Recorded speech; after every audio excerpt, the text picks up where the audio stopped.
On va commencer la rencontre aujourd'hui avec la théorie de base. C'est vraiment la base que je vais faire. Toute la théorie que je vais vous expliquer, elle est déjà déposée sur une plateforme web.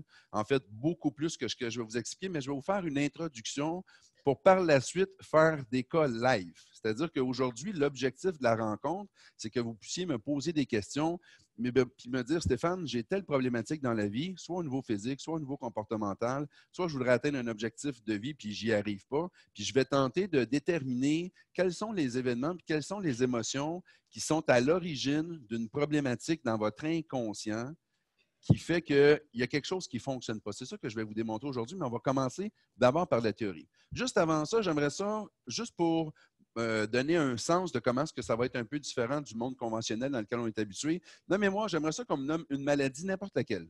La main levée, oui. Un cancer, parfait. Donc, si vous allez voir le cancérologue et vous lui demandez pourquoi que j'ai un cancer, quel genre de réponse vous pouvez avoir? Qui donnerait des exemples de réponses qu'on pourrait avoir? Oui.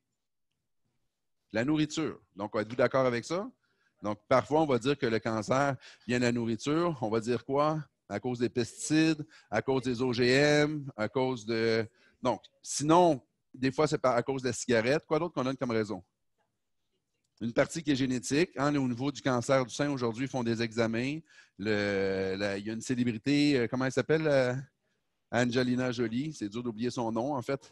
Cette jolie dame, mais elle est là, puis ils ont démontré que parfois au niveau génétique, c'est plus intense. Donc, ils vont préférer opérer avant que le cancer se met en place. Ils vont enlever les seins, vont mettre des prothèses. Quoi d'autre comme possibilité? Oui, le stress. Ils disent. Ça arrive qu'ils disent que c'est le stress, sauf que ça s'arrête là. Quoi d'autre comme raison? Un choc émotif, exactement, comme le stress. Ça arrive qu'ils vont vous dire, ah, il y a peut-être eu un stress, il y a peut-être eu un choc émotif, mais ça ne va pas plus loin. Quoi d'autre? Le soleil, hein, cancer de la peau, on va donner le soleil. Donc, ça, vous voyez, pour toutes les maladies, il y a toutes sortes de raisons comme ça. Si on parle du diabète, on va dire que c'est le sucre.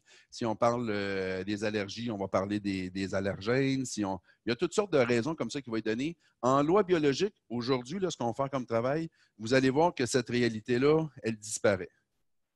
C'est-à-dire que, en réalité, en loi biologique, c'est que ce n'est pas l'élément extérieur qui donne la problématique, c'est une défaillance au niveau de l'inconscient qui va emmener la problématique.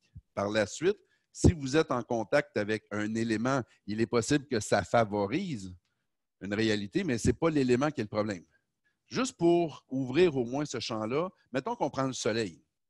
Fait que, il y a beaucoup de cancers de peau aujourd'hui, puis on va dire que c'est le cancer, c'est le soleil. Puis quand on va donner comme raison le soleil, on va dire oui, mais la couche d'ozone est moins épaisse, le soleil est plus agressif, ça donne un cancer. Sauf que en réalité, ce n'est pas tout le monde qui développe le cancer pour autant.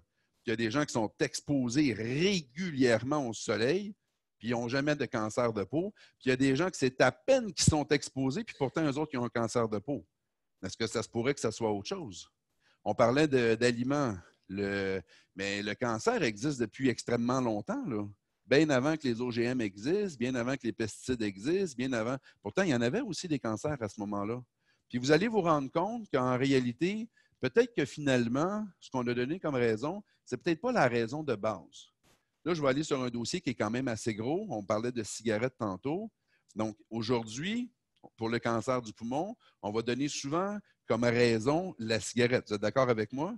Sauf qu'il y a beaucoup de gens qui fument beaucoup, puis pourtant qui ne développent jamais de cancer.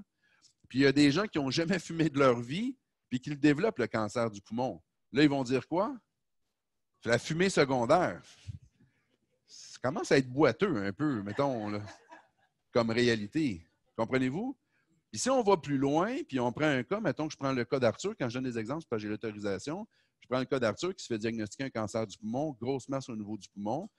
L'oncologue lui demande s'il a déjà fumé. Le pauvre ne pourra pas dire oui, mais ça fait longtemps que je ne fume plus. Il est obligé de dire oui, je fume, et depuis que je suis très jeune, genre 14 ans, puis à peu près 3 paquets par jour. Fait que d'après vous, il est-tu comme ça? Fait qu'il y a une date de chirurgie de prévue, mais ce qui est particulier, c'est qu'en travaillant avec lui, la masse a disparu complètement.